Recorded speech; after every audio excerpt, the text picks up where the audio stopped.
Paz do Senhor, igreja. Vamos abrir a palavra do Senhor no Evangelho de Lucas. Eu acho que é o número 3.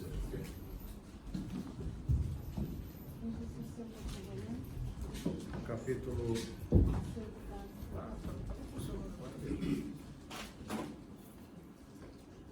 2. Capítulo 21. Pode baixar um pouquinho. Quero hoje começar um assunto. Todos os assuntos são importantes aí na casa de Deus.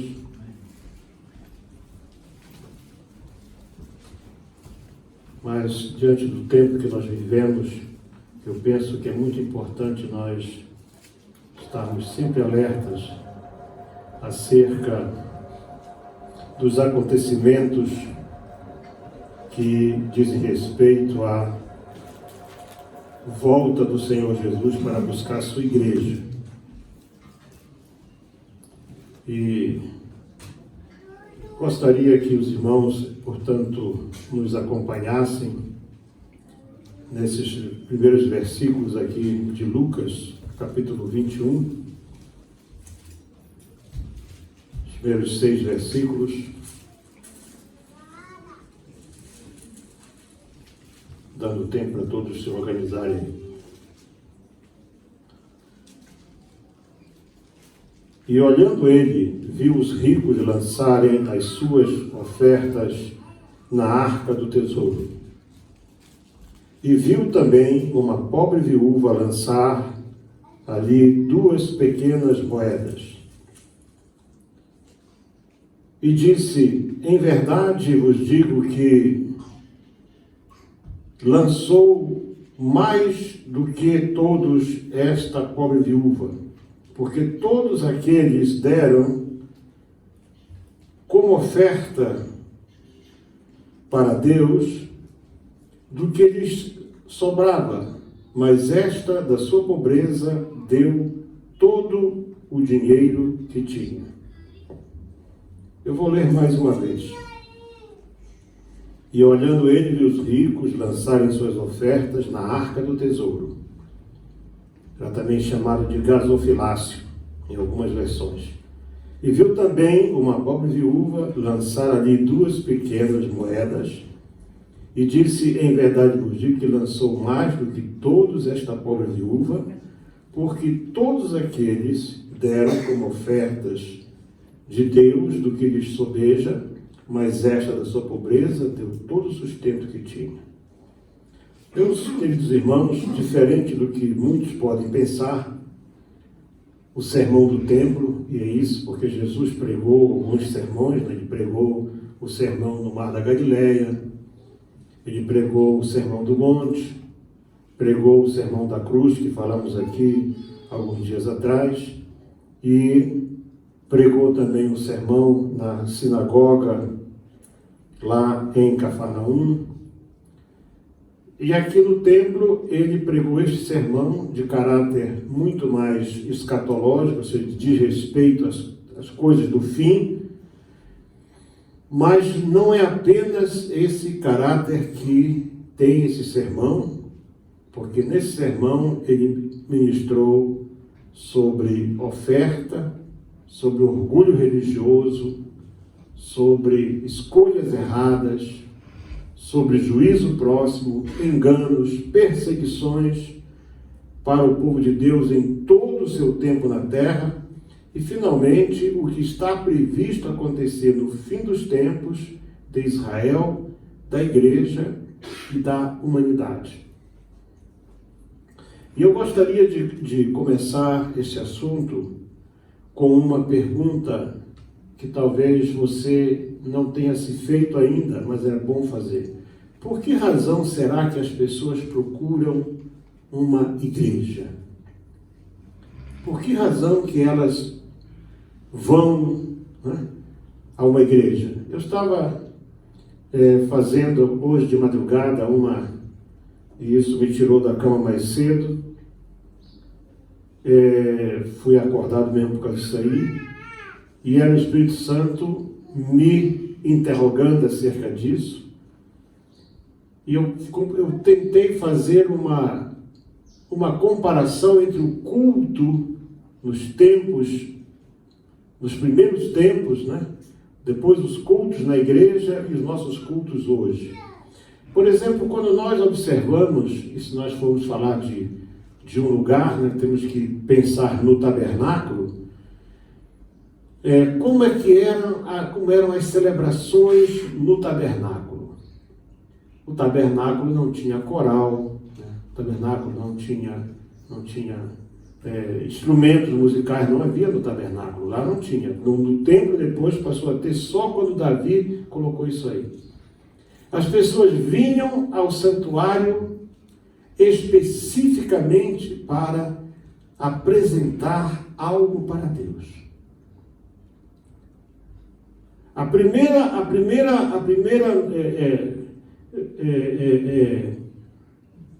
vamos dizer assim, primeira vez que você vê na Bíblia alguém que vem ao tabernáculo para pedir, é quando Ana chega para pedir um filho.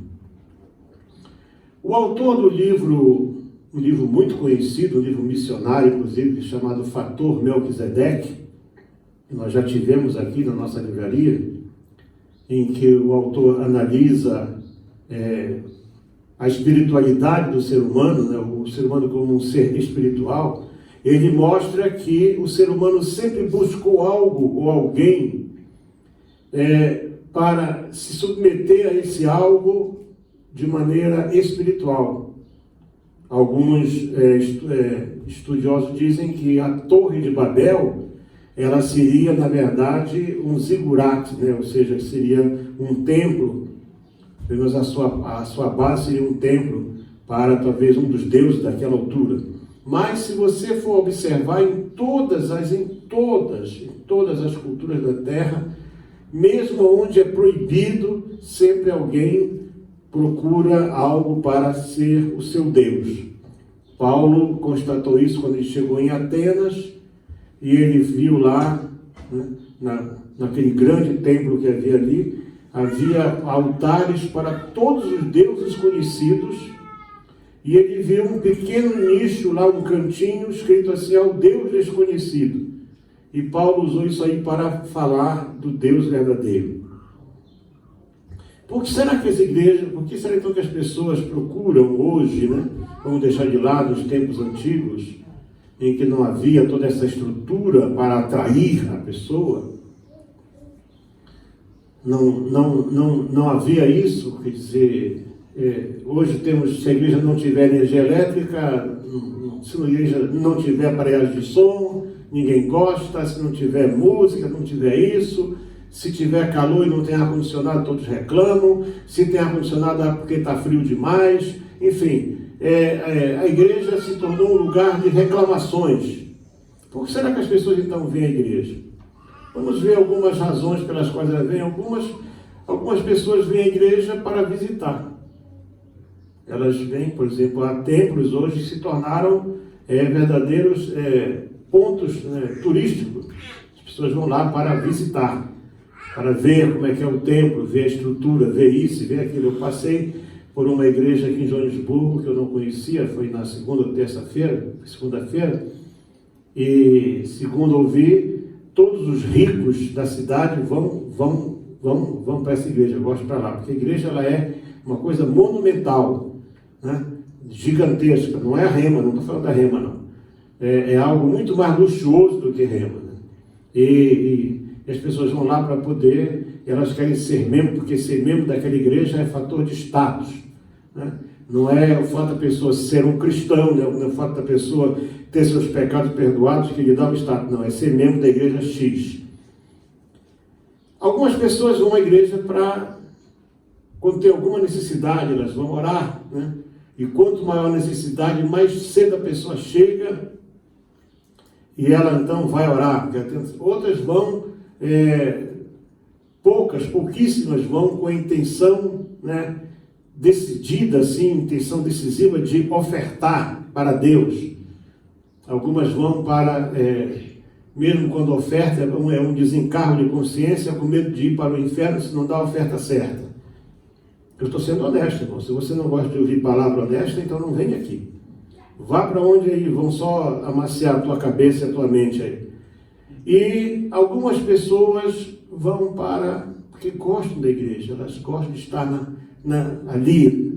Elas nem sabem porquê, mas elas gostam. Portanto, será que alguma dessas razões, ou elas todas, elas são válidas? Talvez sim, talvez não.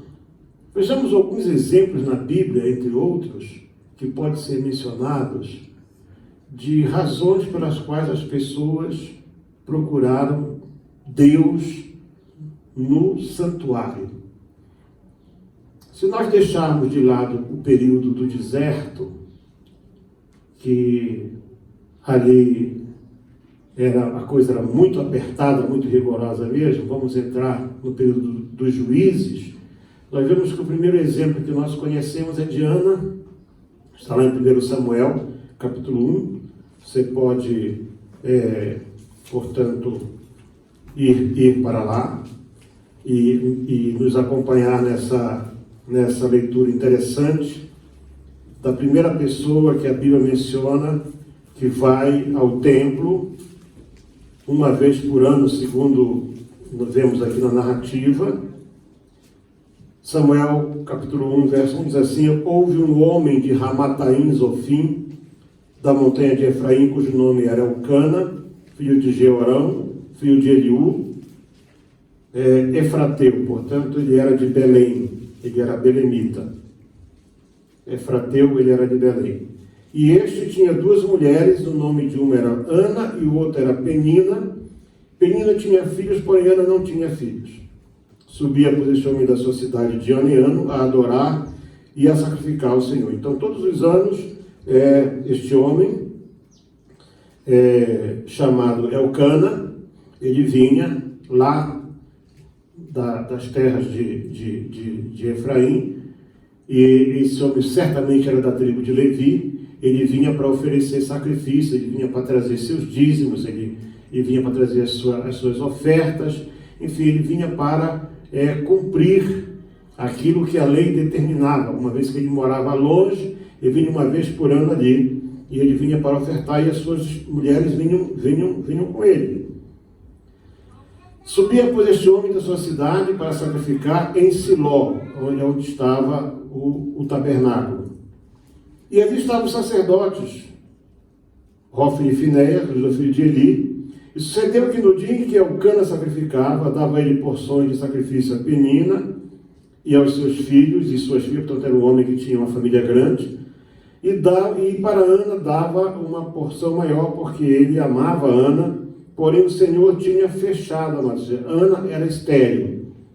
E a sua competidora, Penina, no caso, excessivamente a irritava. Claro, ela fazia bullying com a Ana, né?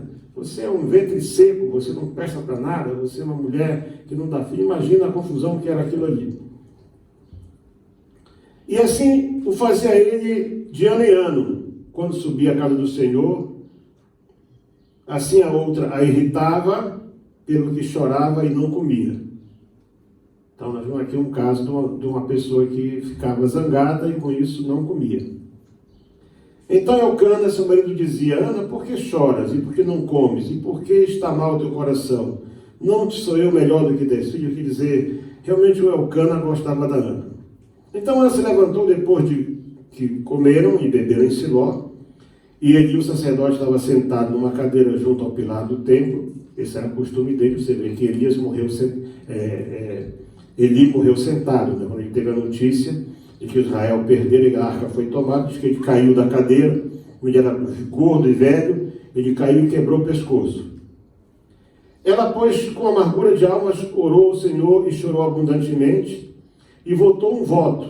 Então, Ana, ela fez o seguinte: ela não via mais esperança na terra para o seu problema, ela queria um filho. Ela vinha todos os anos ali e não via resultado nenhum. Então ela resolveu votar ao Senhor. E ela disse: Senhor, se tu me deres um filho, eu vou entregar esse filho para o teu trabalho. Ela não pediu filhos, ela pediu um filho só para Deus. Mas a sua angústia era de tal ordem, e sucedeu que, perseverando ela em orar, Eli fez atenção à sua boca, porque Ana orava só no seu coração. Quer dizer, ela já não tinha sequer coragem de abrir a boca, ela só movia os lábios, e a sua oração era silenciosa, e Eli achou que ela era uma mulher que estava embriagada. E então Eli repreendeu e disse para ela assim: até quando estarás tu embriagada? Porque ele via que todos os dias Ana ia para ali. Aparta de ti o teu vinho. Porém Ana respondeu e disse: não, Senhor, eu sou uma mulher atribulada. Nem vinho nem bebida forte nem bebido, porém tenho derramado a minha alma perante o Senhor. E então ele disse para ela assim: veja só como é importante a bênção do sacerdote. Muita gente não dá valor à bênção do sacerdote. Ele podia não ser o melhor, mas ele era sacerdote. A bênção de Deus estava na vida dele. E ele disse assim: vai em paz, e o Deus de Israel te conceda a tua petição que lhe pediste. Então veja aqui o caso de alguém que foi com uma causa justa diante de Deus, certo?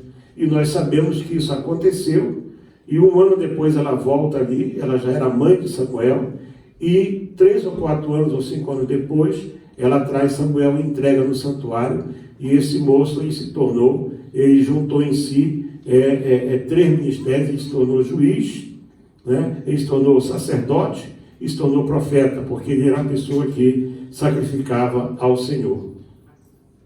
Seja qual for a razão pela qual você comparece perante Deus, saiba de algo.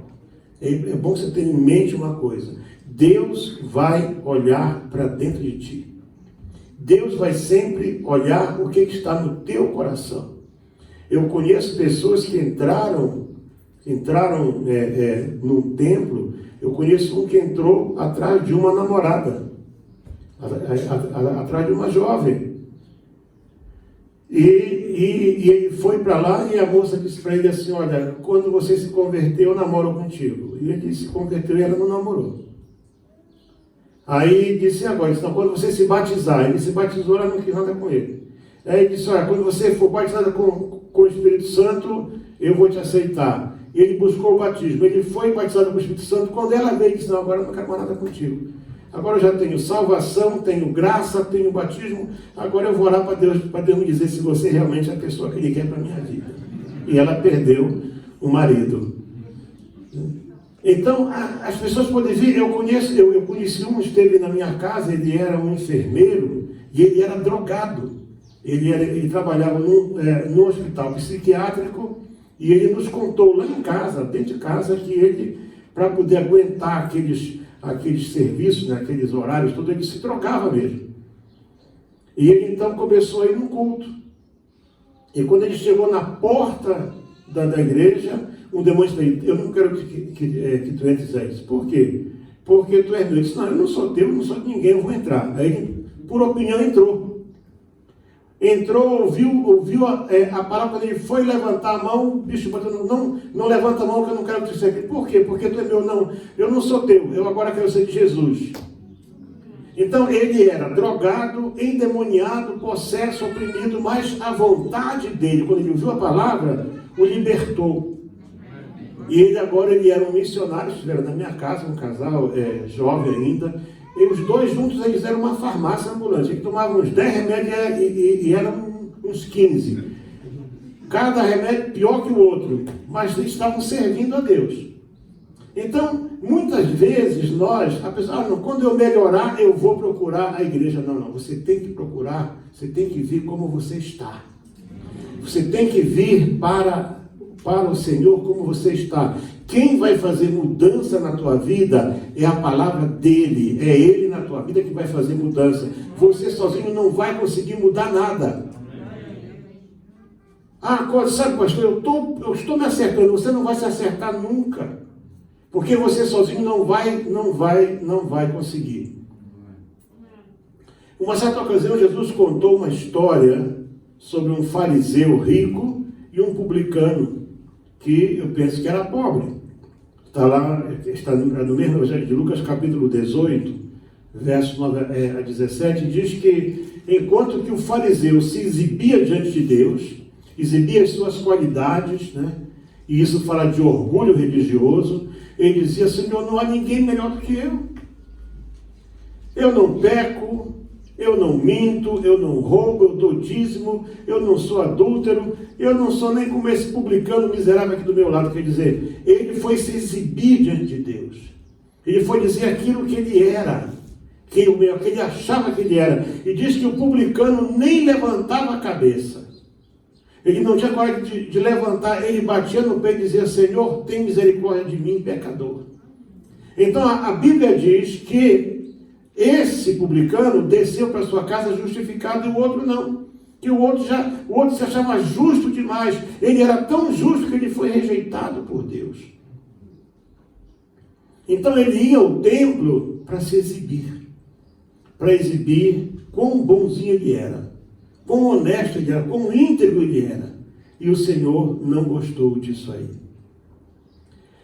A viúva pobre, e eu posso imaginar, porque o assunto vai nos levar a isso, a grandiosidade que deveria ser aquele templo, que levou, como dizem os próprios judeus, 46 anos, Herodes levou para deixar o templo, que esse era o segundo templo. Esse era o templo de Zorobabel. Para ornamentar, para deixar o templo em condições, o templo era uma coisa gigantesca. E ela foi ali para poder ofertar. E ela, ao chegar ali, o Senhor a Bíblia diz que Jesus viu os ricos. Então, pessoas ricas sempre foram bem-vindas na igreja. O Senhor não está aqui pregando contra ricos, nem contra pessoas que dão ofertas grandes. Mas ele diz o seguinte, que ele ficou, enquanto os discípulos perdiam tempo, e eles estavam só ali observando a grandiosidade do templo, o Senhor estava observando a atitude das pessoas ali no santuário. E é isso que eu quero que você preste atenção. O Senhor sempre vai ver qual é a nossa atitude no santuário. Essa talvez não é a melhor hora. Vou dizer, de manhã seria melhor, mas também de manhã a pessoa quer dormir até às 10, aí já não vai dar, é cedo demais. Muito bem. Então, mas Deus quer ver qual é a tua atitude. Por que você veio? Por que você chegou ali? Eu posso imaginar que aquelas pessoas ricas faziam questão de levantar aquele saco de moeda, porque ali só era moeda, ali não era oferta em carneiro nem nada, ali não era oferta em grãos, ali era a arca do tesouro do templo, onde se colocava, portanto, dinheiro, moedas, ouro, prata, coisas que tinham valor imediato. E diz que ele viu os ricos lançarem as suas ofertas. E viu também uma pobre viúva lançar ali 2 pequenas moedas, falam de 2 quadrantes. Quer dizer, cada quadrante era a 4ª parte de 1 denário, ou seja, então seria meio denário, seria a meia diária de um trabalhador.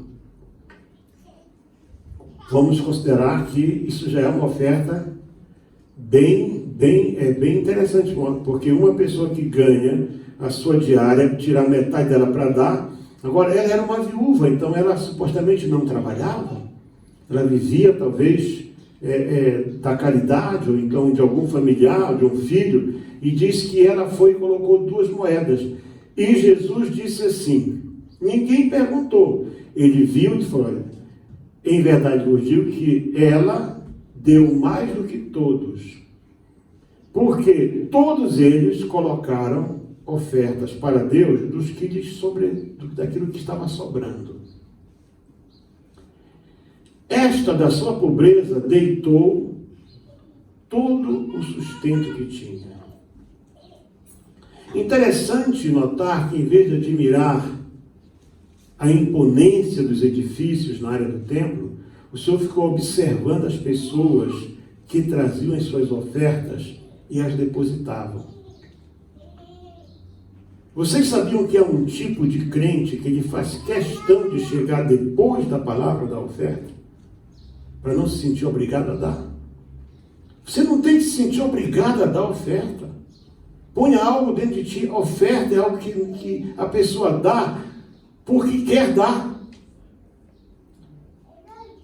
A Bíblia nos mostra no livro de Atos que um casal, Ananias e Safira, para querer mostrar que eles eram tão bons quanto os outros, eles venderam uma propriedade, retiveram uma parte e trouxeram. Devia ser um valor considerável.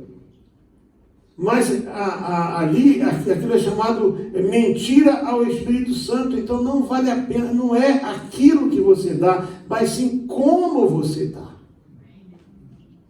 Eu acho que isso que a igreja está perdendo. E por que é importante? Porque depois disso o Senhor vai falar do que vai acontecer com a igreja exatamente porque a igreja perdeu o foco principal. No domingo passado, quando o nosso evangelista Jorge pregou, ele falou sobre o moço rico que quando ouviu falar que precisava vender o que tinha, dar aos pobres seguir, ele ficou triste. E eu lembro que eu complementei a mensagem, faltou o quê? Faltou o amor. Não basta você conhecer a Bíblia, não basta você conhecer a lei, não basta você jejuar e orar. Se você não tem amor, como disse hoje aqui o irmão Ben, que está lá em 1 Coríntios 13, você pode ter milhões, você pode dar o teu corpo para ser queimado, mas se não tiver amor, se aquilo não for feito com amor, não vale nada.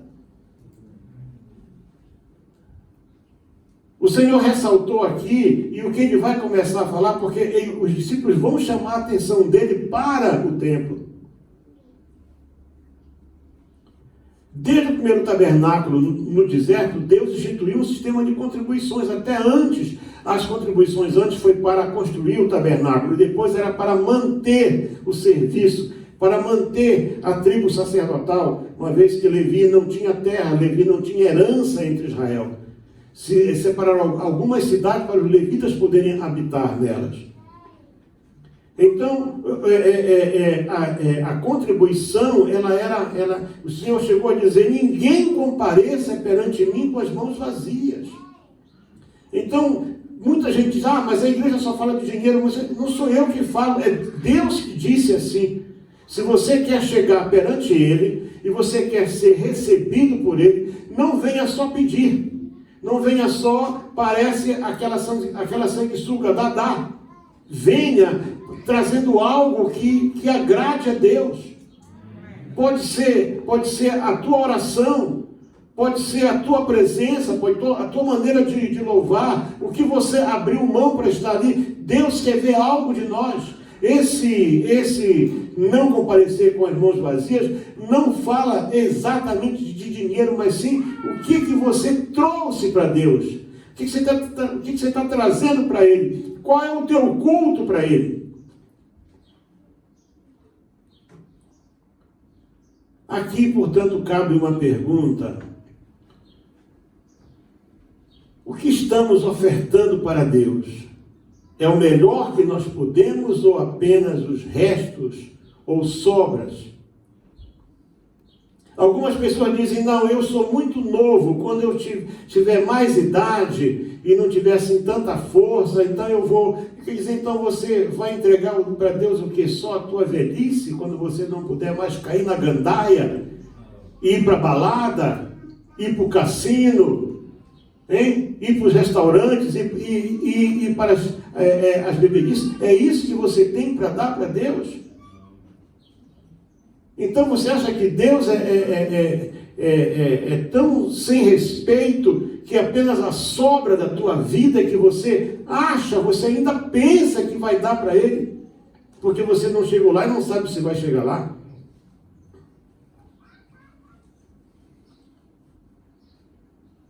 O templo havia se tornado um mercado. Se você observar bem nos evangelhos, você vai ver que havia lá mercadores, havia banqueiros, porque tinha troca de moeda. Havia pessoas que já tinham ali os que ganhavam trocando moeda. Então chegava aquela pessoa simples com a sua ovelhinha, com o seu cordeirinho, ou com o que fosse, e tinha que mostrar para o sacerdote. E então aqueles sacerdotes que estavam ali no templo, eles olhavam para aquela ovelhinha e diziam, não, essa tua ovelha não está boa. ela não está pura. Vai ali, olha, bem ali, está vendo aquela banca ali, ó? Ali tem ovelha boa. Aí a pessoa ia lá, entregava a sua ovelhinha, como parte do pagamento, pagava para tirar aquela que era pior do que ela. Por quê? Porque aquele dinheiro era repartido com os sacerdotes. Jesus viu isso e fez o quê? Ele pegou um chicote e saiu. Jesus perdeu as estribeiras. Como diz os portugueses, ele saltou os carretos, né? Saltou os carretos. E começou a derrubar a banca e chicotear, e ninguém conseguiu tocar nele. Jesus fez isso 2 vezes. Por quê? Porque a casa de Deus se tornaram um covil de salteadores.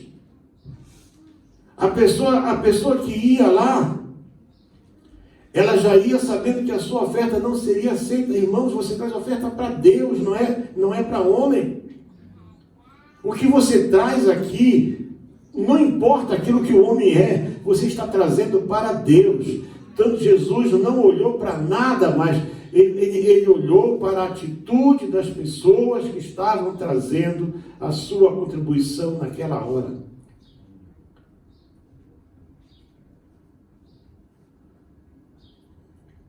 Se alguma coisa, né, não me leva a mal os meus colegas que são pastores de igrejas grandes, essas igrejas gigantescas, aí, esses elefantes brancos que estão por aí agora fechados, mas pelo menos a pandemia colocou um freio nisso, né? Já não estão mais podendo investir tanto nessas obras faraônicas que não acabam nunca. Irmãos, eu conheço casos que são uma coisa assim. Eu fui na inauguração de um templo gigantesco, aí assumiu um outro pastor lá e disse para mim: primeira coisa que eu vou fazer, no dia que ele estava assumindo, eu vou arrancar esse piso aqui e vou colocar mármore. Eu falei: mas esse piso aqui não é novo? É novo, é bom, mas eu quero mármore. Eu pergunto, será que é isso que Deus quer?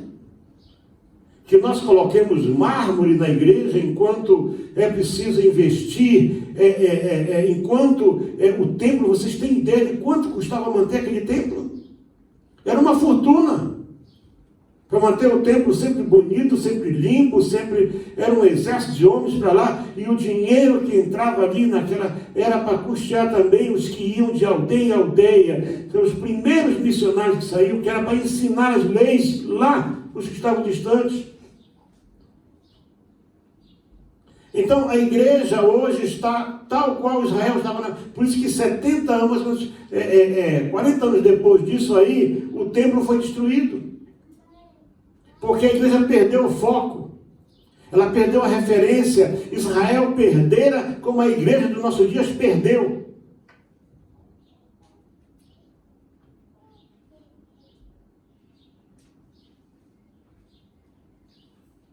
Enquanto os discípulos pensavam que ele fosse se impressionar com a majestade do templo, ele ficou olhando as pessoas que estavam ali e o que elas estavam fazendo naquele lugar. Meus amados, eu já disse muitas vezes para vocês, o céu vai ser um lugar de muitas surpresas. Muitas surpresas. Tem gente que se acha no céu que não vai entrar lá. E tem pessoas que nós achamos que não tem direito de entrar no céu e que vão estar lá, com certeza, porque o céu vai ser um lugar de muita surpresa. O que era o templo e o que são muitas vezes essas construções de hoje cada vez maiores? Nós podemos ver que isso aí é uma liderança com prioridades erradas. Por exemplo, os versos 5 e 6 de Lucas, que é o nosso assunto de hoje, e dizendo alguns a respeito do templo que estava ornado de formosas pedras e dádivas, disse: quanto a estas coisas que vedes, dias virão em que não se deixará pedra sobre pedra que não seja derrubada. Quer dizer, a preocupação deles era mostrar a grandiosidade do templo. E isso de repente, se tornou uma disputa entre muitos pastores. A maior catedral, o maior templo, o maior isso, o maior aquilo. A maior catedral na África, o maior, enfim, tudo tem que ser o maior. tudo tem que ser o maior. Jesus era um homem simples, criado como filho de um carpinteiro, numa das menores cidades de Israel. Eu estive lá em Nazaré. Quando você entra em Nazaré, você entra logo em Nazaré, à tua direita assim tem uma praça, tem uma igreja católica lá. E em frente, porque a arborização de Nazaré é só de tamareiras. Então, à esquerda tem um pequeno mercado onde você come as melhores tâmaras, eu acho que de todo Israel. Mas era uma cidade pequena. Ele foi criado muito, muito pobre mesmo. Era suposto, portanto, que uma pessoa como aquela, que sai como adulto, né? Ele tinha estado no templo mais ou menos uns 18 anos antes, aos 12 anos de idade, e volta, quem sabe, era para chamar a atenção. Aquele templo que levou 46 anos só para ser restaurado, um templo que consumia recursos do Estado.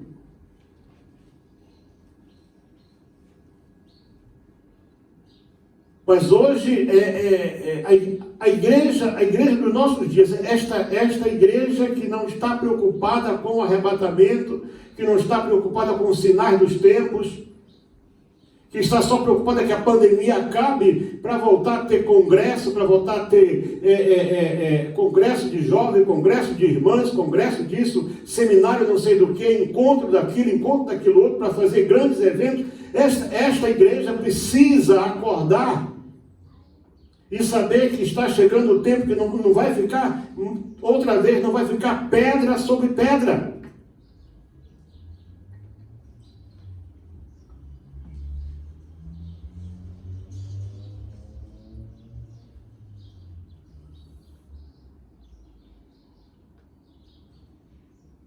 Eu não sou contra a igreja ter estruturas, eu não sou contra.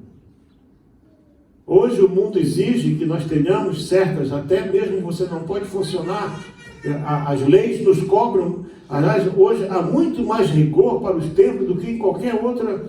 Se você for construir hoje um templo nas grandes capitais do Brasil, o templo tem que ter paredes duplas, tem que ter um sistema de isolamento sonoro. A maioria das cidades já não permite mais janelas, tem que ser apenas vidros, porém também com isolamento acústico. Enfim, é uma coisa assim, tudo mais pode ser feito, mas igreja, templo, tem que ter essas exigências. Enfim, às vezes a necessidade, dependendo do coisa, o pastor tem que ter um carro melhor, e há cidades que os pastores têm que ter carros blindados. Enfim, isso são coisas perfeitamente compreensíveis, mas o que não é compreensível é que nós vejamos a igreja mais focada ainda em imobilizar, em estrutura, do que em investir no futuro dela. E qual é o futuro da igreja? É pregar a palavra, é levar a palavra de Deus. Jesus não perdia tempo com essas coisas. Quando eles vieram mostrar, e quem sabe perguntar assim, o que tu achas, Senhor? Isso aqui é grande, né? Ele disse assim, olha, gente, os dias estão chegando que não vai ficar nada aqui. E você vai hoje lá, você não acha. Até dizem mesmo os historiadores judeus que aquele muro que está ali chamado Muro da Lamentação, aquilo não era nada do templo. Do templo não ficou nada. E dizendo alguns a respeito do templo que estava ornado de formosas pedras e dádivas, disse, quanto a estas coisas que vêm, dias virão em que se não deixará pedra sobre pedra que não seja derribada. Ou seja, quase 2000 anos depois, a história da igreja é a mesma. É a mesma.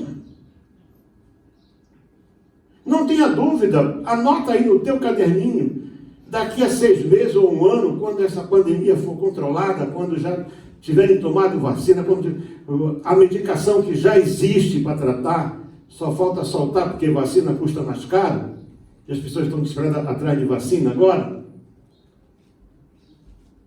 Só um tolo é que acredita que isso já não tem. Claro que tem remédio já prontinho já. Pronto. Quando tudo isso, o mundo vai voltar ao normal. E esse novo normal vai ficar velho. O velho normal é que vai ser o novo normal de novo. Aí vai voltar tudo o que era festa, festejo, e isso e aquilo. E enquanto isto, meu irmão, o principal da igreja, que é levar a palavra, vai continuar como estava antes. Sempre falta recurso para evangelismo. Não tem recurso para a obra missionária. Não tem. A gente, para poder construir um templo, tem que sair chorando e mandando não sei quantas fotos, dizendo, olha, e ninguém quer. Você sabe por que não quer? Porque isso não vai aparecer no currículo da pessoa. Mas aquele que nós servimos, aquele que é o nosso rei, o nosso mestre, quando vieram mostrar a ele o templo, ele disse assim, olha, isso não interessa nada. Os dias estão para chegar, não vai ficar pedra sobre pedra. Senhor, o que vai ficar então? Sabe o que vai ficar? Vai ficar a atitude desta mulher. Quando você começar a dar o melhor para Deus, você não vai ter medo de pandemia, você não vai ter medo da morte, você não vai ter medo de problema econômico, você não vai ter medo de governo ruim. Sabe por quê? Porque o Senhor disse assim, quando viste todas essas coisas, levantar os olhos para o céu e dizerem Maranata. Sabe por quê? Porque Ele está voltando. E aí, quando eles viram que o Senhor não havia ficado impressionado com o templo, não havia ficado impressionado com aquelas coisas, e eles disseram, Senhor, isso vai acontecer quando? Que sinais, Senhor? Que sinais nós vamos ter disso aí? São duas perguntas muito, muito interessantes. E pergunta assim, mestre, quando serão, pois, estas coisas? Jesus só tinha dito que não ia ficar pedra sobre pedra. E que se não haverá, veja que Jesus não falou da vinda dele, aqui por enquanto era só do templo ser derribado. Quando o orgulho espiritual de Israel caísse por terra.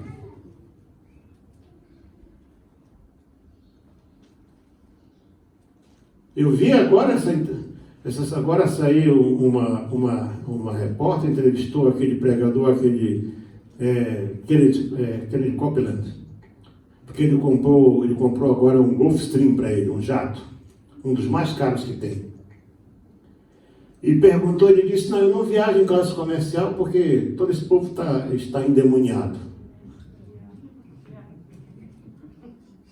Está aí, para quem quiser, está aí, está na net, para quem quiser ver. Eu não viajo com esse povo, vai tratar tudo, mas se ele é um pregador cheio de Espírito Santo, então, aonde é que o médico é necessário? Aonde tem doente, não é isso aí? Então, se ele dissesse, não, eu preciso me deslocar mais rápido, eu não tenho horário, né? Não, é porque eles são endemoniados? E aí, quando a repórter apertou com ele ficou zangado, e corta a reportagem, senão eu acho que ele era capaz de enfiar a mão na cara dela. Nada contra.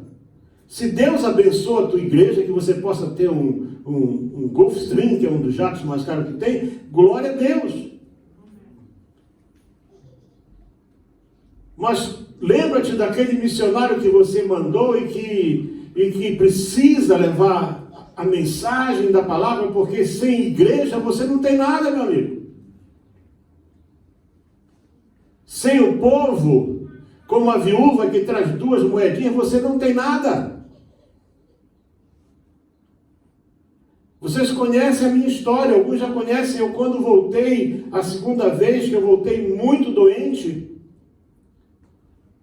foram 7 meses para conseguir me recuperar daquela enfermidade. Eu estava mal ainda convalescendo, e Deus tinha me dito lá no alto, disse, olha, eu vou usar dos mais pobres da terra para te sustentar.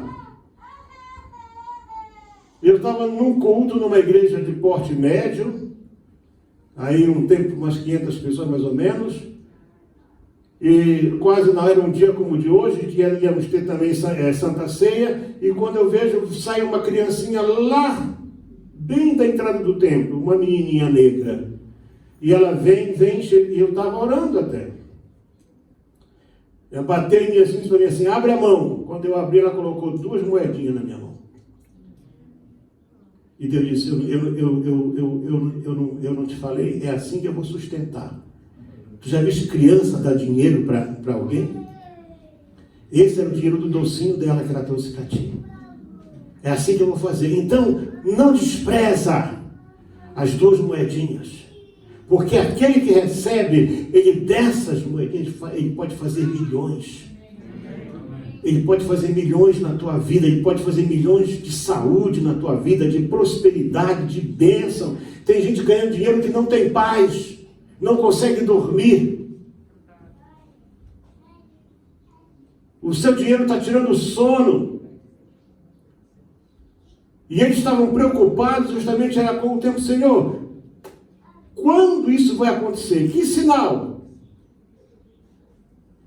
Então, quando eles ouviram que aquilo que era o orgulho deles ia ser destruído, eles perguntaram quando isso ia acontecer. Com certeza a preocupação era só material, e para eles Israel era tudo, o templo era tudo.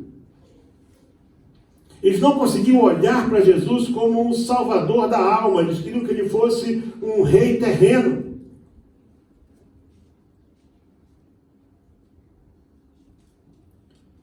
Hoje em dia, quando se fala sobre a possibilidade do governo do anticristo, no qual a igreja será grandemente perseguida, as pessoas se preocupam apenas com a sua segurança, com os seus bens, como vão sobreviver. Vocês não veem, irmãos? Uma vacina que está em fase experimental, porque a própria OMS diz é um experimento. É tudo temporário.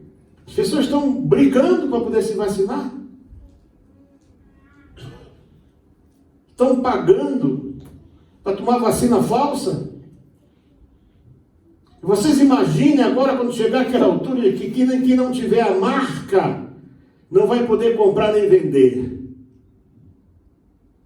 Será que alguém está... Ah, não, pastor, isso vai ser depois do arrebatamento. Cuidado, não vai ser não.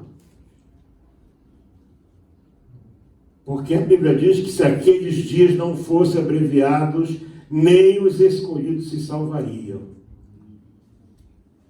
Então, você tem que ter cuidado com aquilo que a Bíblia diz. Em vez de você ficar preocupado só com o material, preocupa-te como está o teu relacionamento com Deus. Até que ponto vai a tua confiança no eterno? O Deus que eu conheço, ele já me disse por mais de uma vez, não importa para onde você for, eu já te dei a tua alma como disposto. Você sabe o que quer dizer isso aí? Ele vai cuidar de mim até o último dia. Como vai ser, eu não tenho que estar preocupado. E Deus sabe isso. Eu era para ser uma pessoa que não era nem sequer para poder dormir. Porque eu não tenho renda fixa. Nada me garante que eu vou ter. E eu tenho que pagar pelo menos 60 salários todos os meses. Que variam. Nós estamos falando alguma coisa aí, eu não gosto muito de falar. E era para ficar pensando, como é que vai vir? Eu não tenho que estar preocupado com isso. Aquele que me chamou, aquele que recebe oferta de 2 moedas, aquele que quando alguém trouxe um bocado de fruta velha, quem sabe, sobra, e o outro trouxe um carneiro gordinho, eu vi até uma coisa interessante, era uma espécie assim, de uma alegoria, né? É uma visualização, quando eles estavam ali, que estão saindo, cai fogo no cordeiro do Abel, mas as frutas do Caim não. É Deus que recebe. É esse Deus. Você tem que entender que Ele é soberano. Ele é soberano. Ele é soberano. Então, quando é que isso vai acontecer?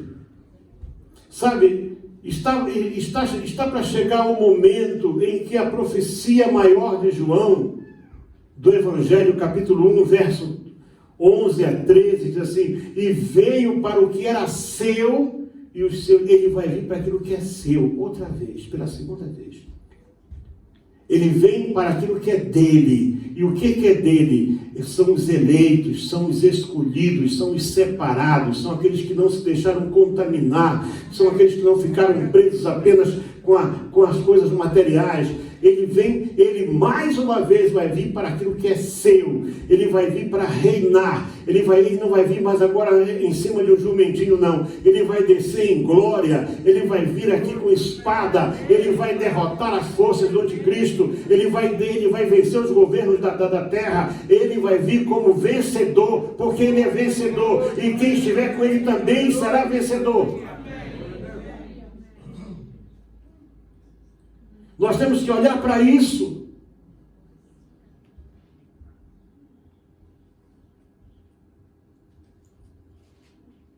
Mais um tempo,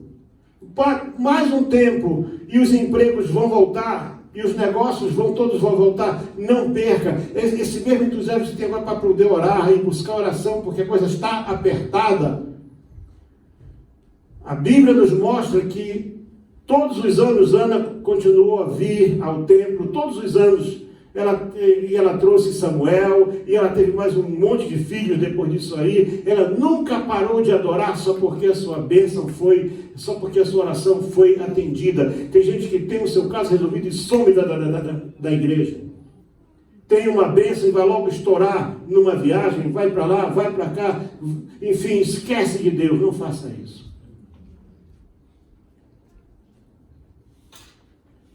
Ele está vindo mais uma vez para buscar aquilo que é dele. Para buscar o que é seu. E alguém pode ter perguntado, mas o que é dele? Ele diz assim, olha, todos aqueles que o receberam, ele deu o direito de serem chamados filhos de Deus. Aos que creem no seu nome, que não nasceram do sangue, nem da vontade da carne, nem da vontade do homem, mas nasceram de Deus. Vamos estar de pé, irmãos. A próxima mensagem, que eu não sei quando é que vai ser ainda, eu quero entrar nesses sinais que Jesus falou, e depois então eu vou estar falando sobre um assunto que eu considero muito importante para a igreja, que são as duas bestas, que a igreja precisa estar alerta para esse acontecimento que está muito próximo de nós nos depararmos com ele. Se nós não estivermos esclarecidos, vamos ser enganados. Porque se esses políticos conseguem enganar o povo, os mesmos todos os anos, não tem, tudo que eles prometem eles não cumprem, eles enganam o povo. Imagina esses que vão vir aí, fazendo sinais, fazendo prodígios, resolvendo o problema da humanidade. Precisamos estar alertas para isso. O que você veio fazer aqui? O que você está dando para Deus? Qual é a oferta que você traz para Ele? O que motiva a tua presença?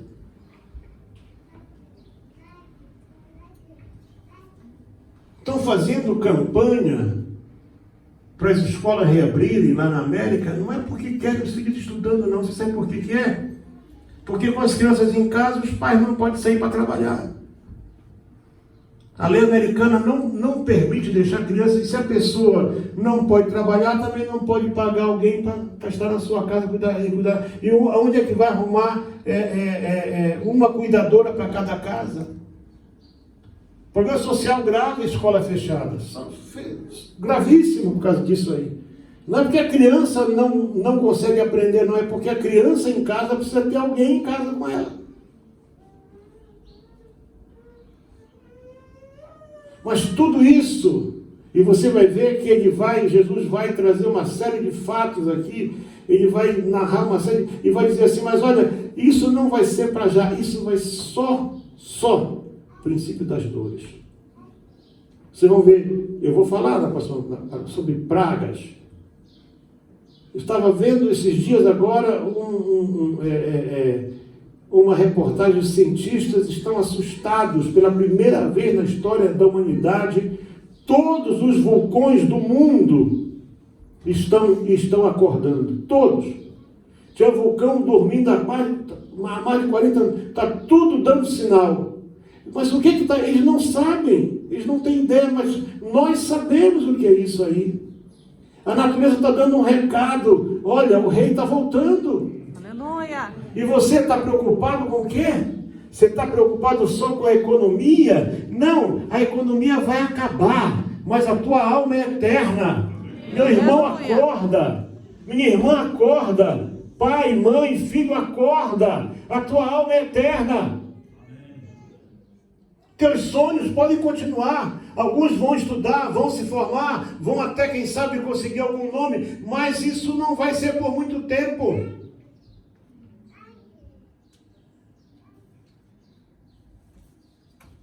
O mundo como você conhece, ele vai deixar de existir.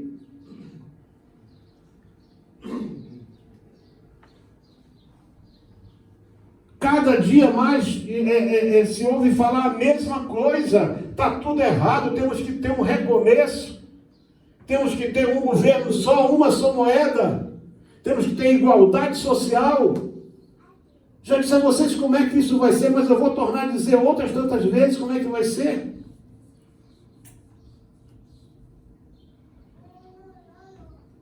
Porque a Bíblia afirma, não é quando tiver tudo mal, diz assim, quando disserem a paz e segurança, então vai estar tudo numa boa, como se diz.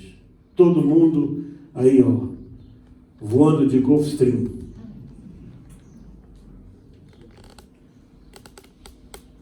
Quando vos disserem a paz e segurança, lhes sobrevirá repentina destruição. Porque para Deus esse mundo como está não serve. Não serve. Aí vai ser a hora de tirar o joio e o trigo, tirar tudo. Vai tirar tudo. Nessa hora vai tirar tudo. Mas diz que o joio vai ser queimado e o trigo vai ser colocado no celeiro de Deus. Como é que você está hoje? O que trouxe você aqui agora? Ah, pastor, sabe, eu já estou arrependido, eu podia ter dado 100, só dei 10 antes. O problema é teu. Não estou preocupado com aquilo que você deu. Eu quero que você acorde uma coisa. Deus não está preocupado com o volume da tua oferta. Deus está preocupado com a tua alma. Como é que você está? Como é que está a tua vida? É isso que preocupa a Deus. Deus quer que essa igreja acorde, desperte.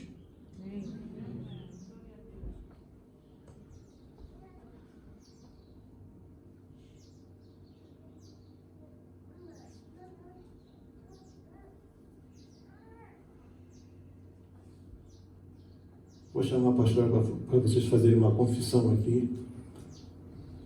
A confissão dela não é que seja melhor, não, mas a confissão dela puxa mais. Vocês fazerem uma confissão, meus irmãos, nós não podemos entrar em assunto de tempo do fim sem estar preparado para viver com Deus hoje. Se você não está pronto para viver com Deus hoje, você não vai poder viver com Ele na eternidade. Isso é terrível. Isso é terrível. Isso é terrível. Amém. Nós saúdamos todos com a paz do Senhor mais uma vez. Quem quiser se ajoelhar, ajoelha. Quem quiser ficar em pé, fica. Você sabe, amém?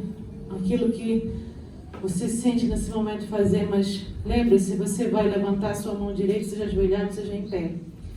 Ou as duas mãos para o alto, porque é um sinal de humilhação ao nosso Deus, amém? E você vai se entregar ao Senhor neste momento. Você vai repetir assim comigo: Deus Pai, em nome do Senhor Jesus Cristo, eu venho a Ti nesta hora, Eu confesso que Jesus Cristo é o meu Senhor, é o meu Salvador, é o meu libertador, é o dono da minha vida.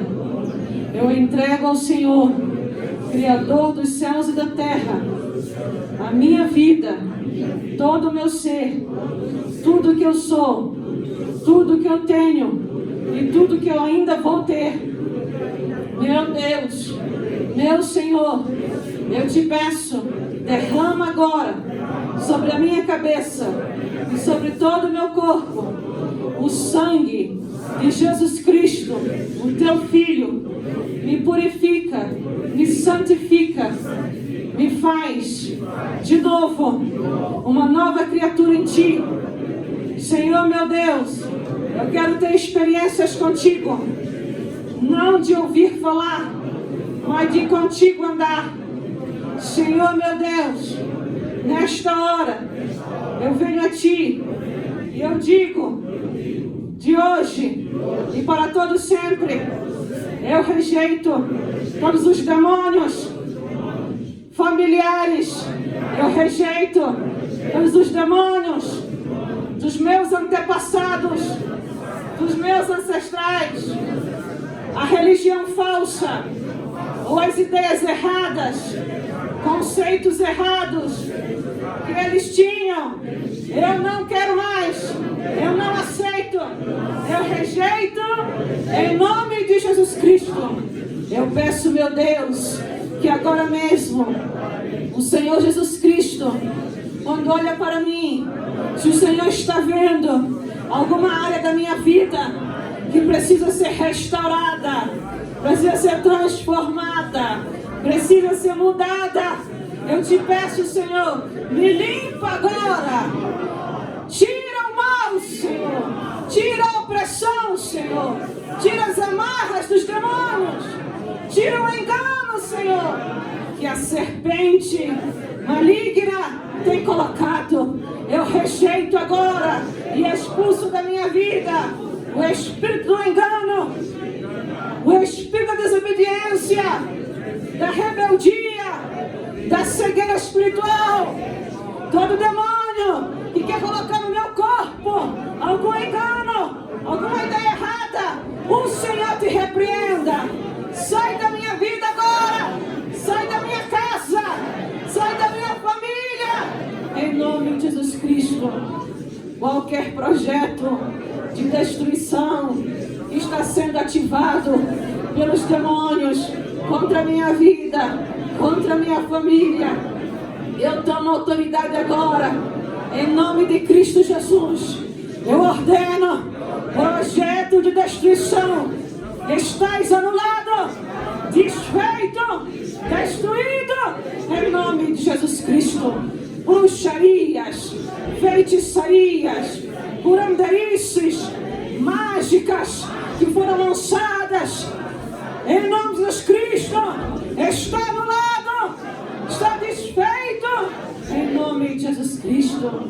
Senhor meu Deus, eu entrego a Ti o meu consciente e remove, Senhor, do meu consciente todo gatilho que Satanás, ou seus demônios, ou até alguma pessoa colocou, Senhor, desde a minha infância, ou agora, Senhor, que eu sou adulto, em nome de Jesus Cristo eu te peço, tira da minha vida todos os gatilhos emocionais, mentais, espirituais que foram colocados no meu consciente.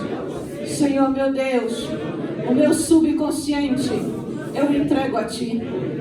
Jesus Cristo, passa Teu sangue agora no meu consciente e no meu subconsciente. Se o inimigo, se os demônios, alguma pessoa colocou algum gatilho físico, emocional ou espiritual no meu subconsciente, eu te peço, meu Deus, que seja removido, Senhor. Apaga isto, Senhor. Tira do meu subconsciente todo gatilho demoníaco, satânico, inimigo para me oprimir. Senhor meu Deus, eu também te peço, no meu inconsciente, ele seja controlado pelo teu Santo Espírito. Que o sangue de Jesus Cristo seja passado no meu inconsciente. Senhor meu Deus, mais uma vez eu te peço, remove qualquer gatilho colocado pelos demônios no meu inconsciente, ou qualquer gatilho colocado por Satanás, ou até mesmo por uma pessoa. Remove agora este gatilho, Senhor. Seja um gatilho emocional, seja um gatilho físico, seja um gatilho espiritual. Em nome de Jesus Cristo, remove da minha vida, meu Deus. Remove do meu inconsciente. Senhor Jesus, o meu consciente, o meu subconsciente e o meu inconsciente pertencem a Ti. Controla, Senhor Jesus. Eu não quero, Senhor, a minha mente, a minha alma, o meu espírito no controle dos demônios. Em nome de Jesus Cristo, toda legião, todo grupo de demônio, sai agora do meu corpo. Em nome de Jesus Cristo. Sai agora da minha vida. Em nome de Jesus Cristo. Sai da minha casa. Em nome de Jesus Cristo. Sai da minha família. Em nome de Jesus Cristo. Sai da minha igreja. Em nome de Jesus Cristo. Meu Deus, eu te peço, agora mesmo, Senhor, não deixa, Senhor, eu ser mesquinho, ou ser agarrado às coisas materiais. Senhor Jesus, coloca dentro de mim o teu amor. Coloca dentro de mim a tua vontade. Que a tua mente, Jesus Cristo, venha estar na minha mente. Jesus Cristo, meu Senhor e Salvador, que a tua mente venha estar na minha mente. Tira a mente dupla, tira a mente fraca, tira a mente mal e coloca agora, Senhor, uma mente boa, saudável, controlada pelo teu Espírito Santo. Senhor meu Deus, eu me entrego a Ti, que a minha oferta diária, a minha oferta a Ti, Senhor, seja da minha vida, seja da minha finança, seja do trabalho que eu faço para Ti, seja uma oferta, Senhor, seja um louvor que Te agrade. Se porventura, Senhor, eu estou Te desagradando, revela-te a mim, Deus, fala comigo. Tu tens as Tuas maneiras, Pai, as circunstâncias que Tu usas para falar, mas que o inimigo não me seque e nem me faça ficar surdo. Em nome de Jesus Cristo, eu Te peço, Senhor, que eu possa identificar quando é o Senhor falando, quando é a minha cabeça falando, e quando é Satanás ou os demônios falando. Me faz discernir. Eu Te peço, Senhor, discernimento agora, conhecimento e entendimento. Me firma, Senhor, em Ti. Jesus Cristo, Tu és a minha rocha, Tu és o meu escudo. Eu quero estar em Ti, contigo, Senhor. Eu me entrego a Ti, Senhor. E eu Te peço, meu Deus, a Tua ajuda agora. E peço uma cura espiritual para esta nação em que estamos vivendo. Uma cura espiritual pela nação onde nascemos. E clamamos, Senhor, que ainda aquele remanescente, ainda aquele sal da terra, ainda aquela luz do mundo, que a Tua igreja seja despertada, seja acordada, saia em nome de Jesus Cristo todo sono espiritual. Eu clamo, Senhor, me enche com Teu Espírito, me enche com Teu Espírito Santo, me enche com Teu Espírito Santo, Senhor meu Deus, me enche com Teu Espírito Santo. Eu Te peço, Senhor, que eu possa falar línguas espirituais, que eu possa ter dons espirituais. Ó Deus, que eu possa, Senhor, ser uma pessoa, ser um cristão, segundo a tua vontade, Senhor. Em nome de Jesus Cristo. Eis-me aqui, Deus. Eis-me aqui, Senhor. Toca minha vida. Toca meu corpo. Toca minha alma. Toca o meu ser. Eu me rendo a ti, Senhor. Enche-me agora, Senhor, da alegria. Da tua alegria, Senhor. Enche-me agora, Senhor, do teu Espírito, Senhor. Em nome de Jesus Cristo. Em nome de Jesus Cristo. Em nome de Jesus Cristo.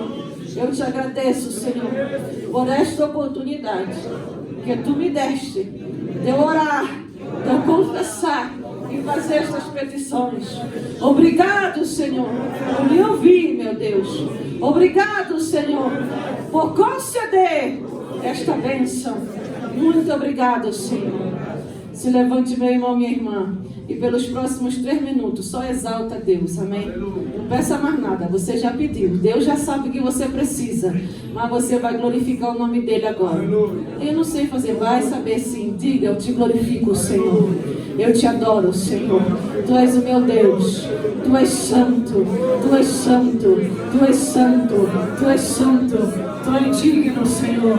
A ti a honra, a ti a glória, a ti o poder, a ti a adoração. Glorifica o Senhor agora. Glorifica o Pai, Criador dos céus e da terra. Glorifica o Filho, Jesus Cristo, Senhor Salvador, que perdoa nossos pecados, pagou o preço da cruz do Calvário e está vivo, sentado à destra de Deus. Glorifica agora o Espírito Santo, que também está neste lugar, tocando o teu corpo agora, sacudindo o teu corpo, enchendo a alegria a tua alma. Grupo de louvor aqui presente, aquele último louvor, eu me rendo, vai se rendendo, vai glorificando, só glorifica, meu irmão, só exalta Deus Todo-Poderoso. Glorifica o Senhor, glorifica o Senhor, glorifica o Senhor, glorifica a Deus, glorifica a Deus, aleluia. Vai glorificando, não cansa não, exalta o nome do Senhor. Nós vamos entrar na Santa Ceia, mas antes de entrar nesta Santa Ceia, em nome de Jesus Cristo, você vai ser renovado, você vai ser agora cheio do poder de Deus, você vai ter a alegria do Espírito Santo. Você não nasceu para ser morto espiritual. Você não nasceu para ser caso do inimigo. Agora, Deus poderoso. Agora, Senhor, agora. Glorifica Cristo Jesus. Glorifica o Espírito Santo. Recebe agora o Espírito Santo. O batismo do Espírito Santo. Recebe o Espírito.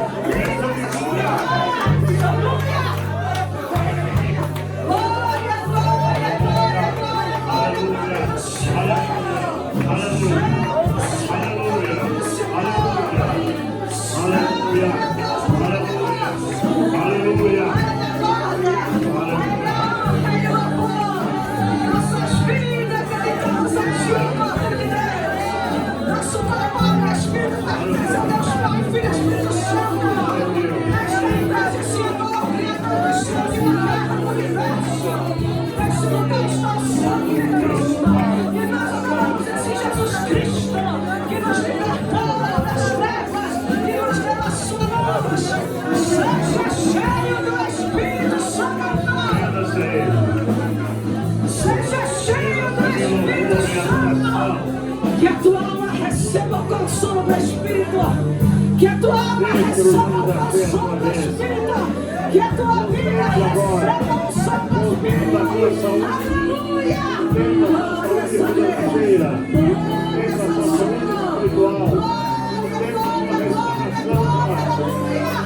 Aleluia!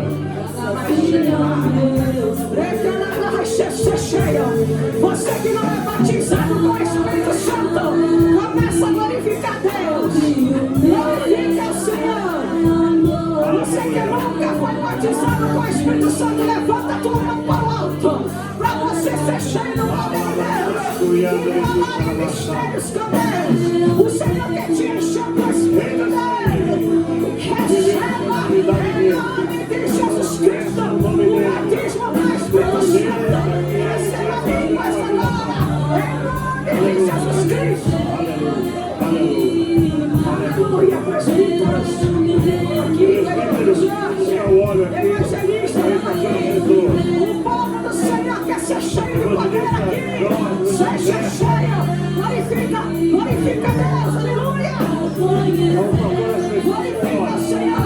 Pastor Tem mais azeite na minha sala. É só pegar o azeite na minha sala. Aleluia. Aleluia. Glorifica. É só para tocar. Quando vai passando, vai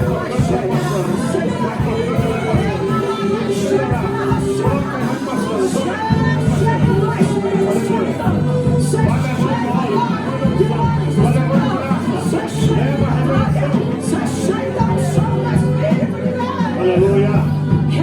Glória a Deus. Glorifica.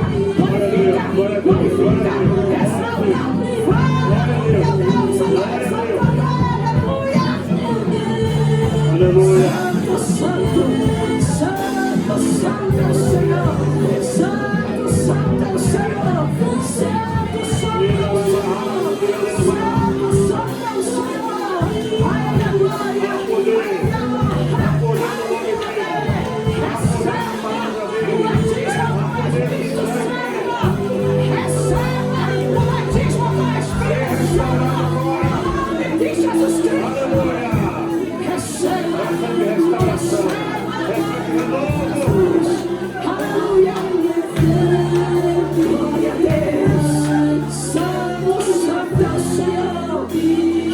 Glorifica, meu irmão. Glorifica, não para de adorar. Não para, te rende ao Senhor. Recebe fogo de Deus. Recebe o poder de Deus. Recebe o sangue de Deus. Recebe o carisma do Espírito de Deus. Aleluia. Recebe na tua vida. Fale e esteja com Deus agora. Aleluia. Glória a Deus.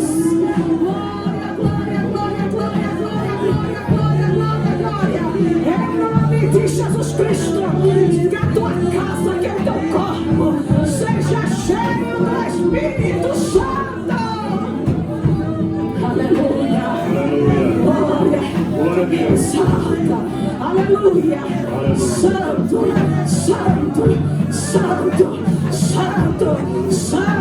É o Senhor, você pode dizer comigo. Santo é o Senhor. Adora.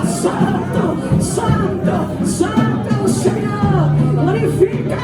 Santo é o Senhor.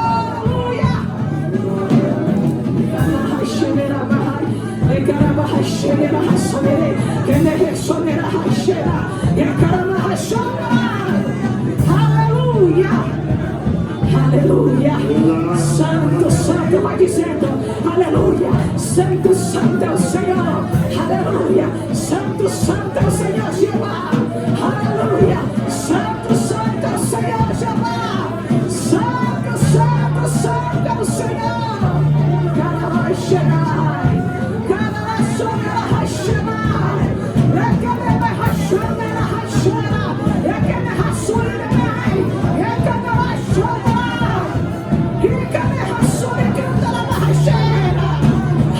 Aleluia. Santo é o Deus Todo-Poderoso. Glória. Aleluia. Santo é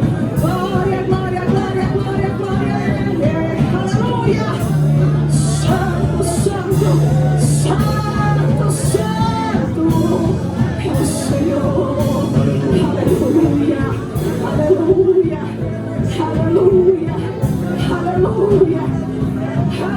Senhor. Aleluia. Recebe. Vai começar a queimar tua mão. Vai começar o treinamento. O Senhor está curando agora o que estava na tua mão.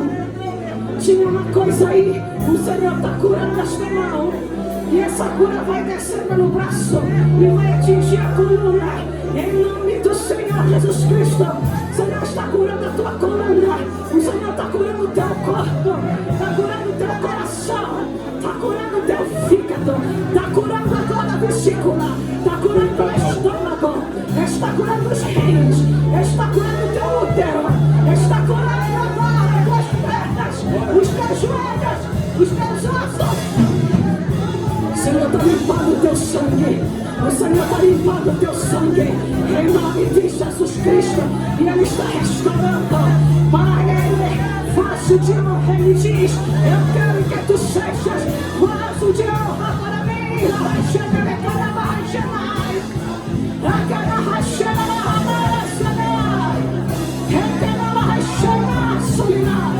Aleluia! Glória, glória ao nome do Senhor. Glória, glória ao nome do Senhor.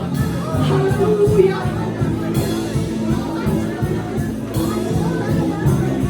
Aleluia! Aleluia! Aleluia! Aleluia, pastor Carlos. Aleluia. Glória a Deus. Não esqueça que ainda hoje, logo após a ceia, nós vamos aqui estar confessando as 25 bênçãos de Deuteronômio 28. Então, se o teu problema é saúde, finança, casamento, seja o que for, você vai colocar algo naquela mesa na hora própria, vamos orar, vamos confessar as bênçãos, as promessas do Senhor na nossa vida. Você vai sair daqui hoje com a tua vida mudada. Deus vai abrir hoje porta de trabalho. Deus vai abrir porta para solução de problema de documento. Deus vai solucionar problema de dívida, alguém que está devendo você, ou você que está devendo alguém. Enfim, Deus vai abrir ventre, Deus vai curar hoje. Já curou e vai curar mais ainda. Aleluia. Restaurar, renovar, fortalecer, porque Ele está aqui para isso. Aleluia. Aleluia.